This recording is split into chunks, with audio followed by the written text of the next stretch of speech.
ఏంటి ఇండియాలో మరొకసారి లాక్డౌన్ వచ్చే అవకాశాలున్నాయా?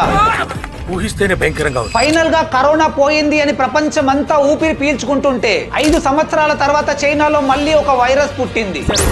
దీని పేరు HMPV అంటే హ్యూమన్ మెటా న్యూమో వైరస్. చైనాలో ఇప్పుడు ఈ వైరస్ చాలా వేగంగా స్ప్రెడ్ అవుతుంది. దీని లక్షణాలు చాలా వరకు కరోనా వైరస్ ను పోలి ఉన్నప్పటికీ ఒక సీజనల్ ఫ్లూ అన్నట్టుగానే చెబుతున్నారు. కానీ ఇప్పుడు అక్కడి హాస్పిటల్స్ పరిస్థితి చూస్తుంటే ఈ వైరస్ ప్రభావం అక్కడ ఏ రేంజ్ లో ఉందో మనకు క్లియర్ గా తెలుస్తుంది. నెక్స్ట్ ఫ్యూ వీక్స్ లో ఈ వైరస్ ఇండియాకు కూడా స్ప్రెడ్ అయ్యే అవకాశాలు ఉన్నట్టు చెబుతున్నారు. ఈ వైరస్ సిమ్టమ్స్ వచ్చేసి fever, running nose and cough. ముఖ్యంగా 5 ఏళ్లలోపు పిల్లల పైన మరియు ఏజ్డ్ పీపుల్ పై ఎక్కువగా ప్రభావం చూపుతుంది. వైరస్ సోకిన వారు దగ్గినప్పుడు, తుమ్మినప్పుడు లేదా ఆల్రెడీ వైరస్ తో కంటామినేట్ అయిన సర్ఫేస్ ని టచ్ చేసినప్పుడు ఒకరి నుంచి మరొకరికి స్ప్రెడ్ అవుతుంది. ఈ వైరస్ కి ఇప్పటి వరకు ఎలాంటి స్పెసిఫిక్ క్యూర్ కానీ లేదా వ్యాక్సిన్ కానీ లేవు. ఈ వీడియోని వెంటనే మీ ఫ్రెండ్స్ అండ్ ఫ్యామిలీ అందరితో ఖచ్చితంగా షేర్ చేయండి. వాళ్ళను కూడా జాగ్రత్తగా ఉండమని చెప్పండి.